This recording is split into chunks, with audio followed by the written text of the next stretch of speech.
এদিকে আবার ইউনূস সরকারের বিরুদ্ধে বিশ্ব নেতাদের হুঁশিয়ারি। 20টি দেশের প্রধানমন্ত্রী শেখ হাসিনার পক্ষে ডক্টর ইউনূসকে চিঠি পাঠিয়েছে। দর্শক, কি আসে সেই চিঠিতে? ধারণা করা হচ্ছে বড় কোনো ধরনের সুখবর পেতে যাচ্ছে আওয়ামী লীগ দলটি। Now, Bangladesh is observing a day of national mourning for at least 27 people. অন্তর্বর্তী সরকারের বিরুদ্ধে এবার গুরুতর অভিযোগ এনেছে যুক্তরাষ্ট্র। 21 জুলাই এক প্রতিবেদনে এমন দাবি করে সংস্থাটি। তবে কি অন্তর্বর্তী সরকার নতুন করে চাপে পড়তে যাচ্ছে? অবশেষে জাতিসংঘের 20টি দেশের প্রতিনিধির সঙ্গে শেখ হাসিনার বৈঠক হতে চলেছে এবং সেটি আগস্ট বা সেপ্টেম্বর মাসেই হতে চলেছে। এবং সবথেকে বড় কথা, দেখুন, আগস্ট মাস শেখ হাসিনা ভারতে বসেই তার সমর্থন আদায় করতে সক্ষম হয়েছেন এবং তার জন্য আমরা বর্তমানে দেখতে পাচ্ছি জাতিসংঘের জেনারেল অ্যাসেম্বলিতে ইউনূস বিরোধী একটি প্রস্তাব পাশ হয়েছে।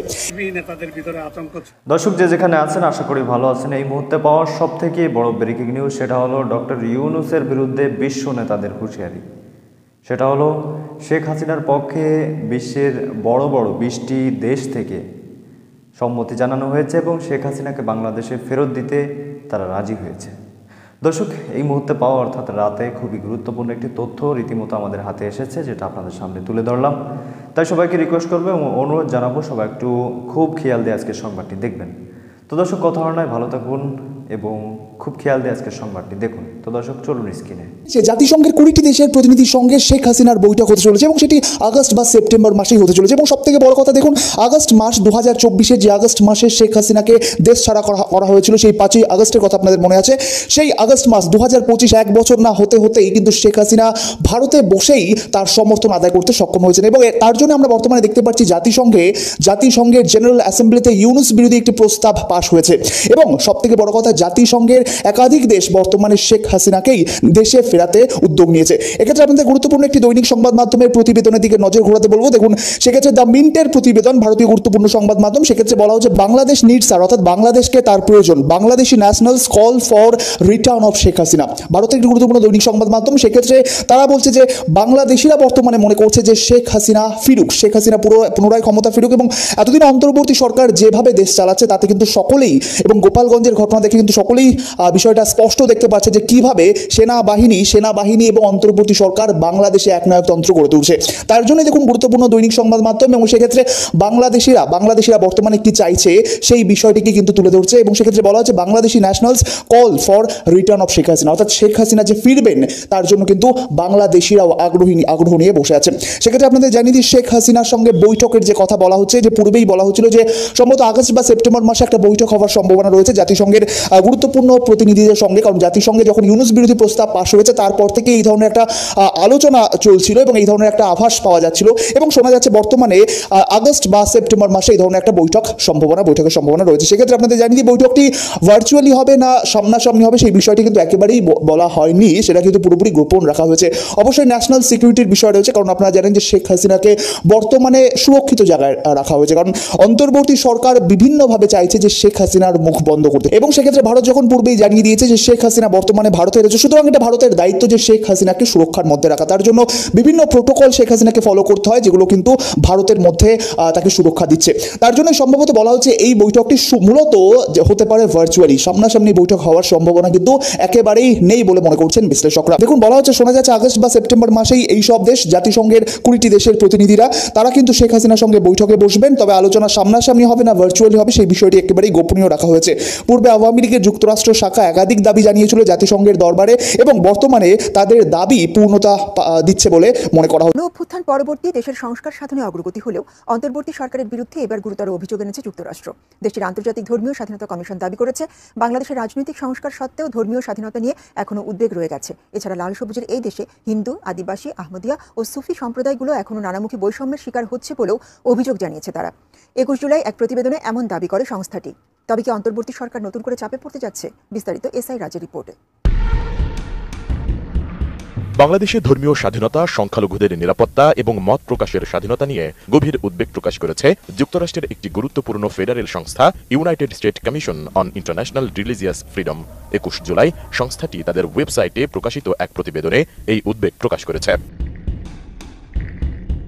এতে বলা হয়েছে 2024 সালের মে মাসে বাংলাদেশ সফর করে কমিশনটির একটি প্রতিনিধি দল। ওই সময় তারা জানান, যদিও প্রধান উপদেষ্টা ডক্টর মোহাম্মদ ইউনূস ধর্মীয় স্বাধীনতার প্রতিশ্রুতি দিয়েছেন, তবুও অনেকেই নিরাপত্তা ও ধর্ম পালনের স্বাধীনতা নিয়ে শঙ্কা প্রকাশ করেছেন।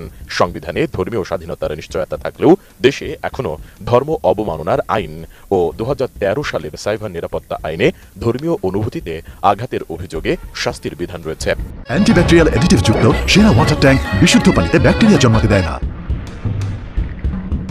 মার্কিনী ওই প্রতিবেদনে উল্লেখ করা হয়, সংবিধান সংস্কার কমিশনের প্রস্তাবে ধর্মনিরপেক্ষতা শব্দের পরিবর্তে বহুত্ববাদ যুক্ত করার সুপারিশ করা হলে বিএনপি তা প্রত্যাখ্যান করে এবং আল্লাহর প্রতি পূর্ণ আস্থা ও বিশ্বাস ফিরিয়ে আনার দাবি জানায়। কিন্তু সংখ্যালঘু সম্প্রদায়গুলো অভিযোগ করেছে তাদের এই সংস্কার প্রক্রিয়ায় অংশগ্রহণ করতে দেওয়া হয়নি।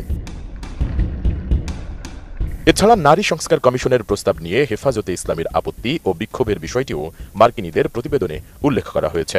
এতে বলা হয়েছে 433টি সুপারিশকে হেফাজতে ইসলাম বিরোধী বলে প্রতিবাদ জানিয়েছে এবং মে মাসে ঢাকায় বিশাল সমাবেশ করে কমিশন বাতিলের দাবি তোলে। তাছাড়া বাংলাদেশের বিশ্ববিদ্যালয়গুলোর ক্যাম্পাসে রক্ষণশীল ধর্মীয় প্রবণতা বেড়েছে বলেও ওই প্রতিবেদনে উল্লেখ করা হয় এবং সংখ্যালঘুদের ওপর হামলার ঘটনায় এখনও জবাবদিহির অভাব রয়েছে বলেও দাবি করা হয়েছে যুক্তরাষ্ট্রের আন্তর্জাতিক ধর্মীয় স্বাধীনতা কমিশনের ওই প্রতিবেদনে। একই সাথে সংস্থাটি দাবি করেছে হিন্দু, আদিবাসী, আহমদিয়া ও সুফি মুসলমানরা বৈষম্যের শিকার হচ্ছেন। তাছাড়া প্রতিবেদনে সতর্ক করে বলা হয়েছে, আগামী জাতীয় নির্বাচন সামনে রেখে ধর্মীয় উস্কানিমূলক সহিংসতার আশঙ্কা রয়ে গেছে। কিন্তু বাড়তি পুলিশ মোতায়েন ছাড়া বর্তমান অন্তর্বর্তীকালীন সরকার এখনও এ ধরনের সহিংসতা মোকাবেলায় কোনো ধরনের পূর্ণাঙ্গ কৌশল উপস্থাপন করতে পারেনি। সবশেষ মার্কিন কমিশনটি জোর দিয়ে বলেছে, সবাই যেন নির্ভয়ে ধর্ম পালন করতে পারে তা নিশ্চিত করতে হবে বাংলাদেশ সরকারকে। বর্তমানে যে সেনাপ্রধান রয়েছেন জনাব ওয়াকারুজ্জামান, সেই ওয়াকারুজ্জামানকে অ্যাসাসিন করবার জন্য, অর্থাৎ তাকে খুন করবার জন্য একটা ইনিশিয়াল একটা পরিকল্পনা হয়েছে। এখানে তারা 3টা পদ্ধতি অবলম্বন করবে। একটা আমাদেরকে স্পষ্ট ধারণা দেন যে আওয়ামী লীগ কিভাবে করে ফেরার চেষ্টা করছে। নিজু মজুমদার, আপনাকে অনেক অনেক ধন্যবাদ। আপনার প্রশ্ন শুনলে যে কারো মনে হতে পারে যে আওয়ামী লীগ একটি নিঃশেষ এবং বিলুপ্ত দল এবং আওয়ামী লীগ কিভাবে আবার নতুন করে জন্ম নেবে। আমার মনে হয় যে প্রথমত এই ধারণাটা থেকে আপনার সরে আসা উচিত। এই ধারণা থেকে সরে আসলে আপনি মনে হয় প্ল্যানটা আপনি নিজেই পেয়ে যাবেন। তো আমি প্রথম পর্বে যে আলোচনাটা আমি শুনছিলাম, সেই আলোচনার মধ্যে আমার কাছে ডিস্টার্বিং যে বিষয়টা, প্রশ্নগুলো মানে খারাপ অর্থে না, সমালোচনা অর্থে আসলে বলবো যে আইন নিয়ে কথা বলছেন আপনি, নানান ধরনের ম্যান্ডেট নিয়ে নানান ইস্যুজ আলোচনা করছেন। প্রথমে আমাদেরকে যে জিনিসটা পরিষ্কার করতে হবে, সাধারণ দর্শক যারা এই প্রোগ্রামটা দেখছেন, সেটা হচ্ছে যে the legality of this government. আমি যখন গভর্নমেন্ট বলছি সেটাও আমি এক ধরনের ভুল বলছি। ধরা যাক যে তো দর্শক দেখলেন খুব গুরুত্বপূর্ণ প্রতিবেদন। এতক্ষণ আমাদের সাথে থাকার জন্য সবাইকে ধন্যবাদ জানাচ্ছি। পাশাপাশি ধন্যবাদ জানা আজকের আমাদের আলোচক যারা এতক্ষণে আলোচনা করছিল। দর্শক, এখন এই বিষয়ে আপনাদের মতামত কি এবং আপনারা কি বলতে চান অবশ্যই কমেন্টের মাধ্যমে জানান। দেখছিলেন বিভিন্ন ধরনের আলোচনা এবং রাজনৈতিক বিশ্লেষকরা এতক্ষণে আপনাদের সামনে গুরুত্বপূর্ণ কিছু তথ্যপত্র তুলে ধরছিল। দর্শক, এখন এই বিষয়ে আপনাদের মূল্যবান মতামতটাই, আর হ্যাঁ, পরবর্তীতে এর থেকেও গুরুত্বপূর্ণ কিছু তথ্য আপনাদের সামনে আনতে চলেছি। তাই সবাইকে রিকোয়েস্ট করছি এবং অনুরোধ জানাচ্ছি সবাই তাড়াতাড়ি চ্যানেলটি সাবস্ক্রাইব করে যাবেন। তো দর্শক, ভালো থাকুন, সুস্থ থাকুন, আল্লাহ হাফেজ।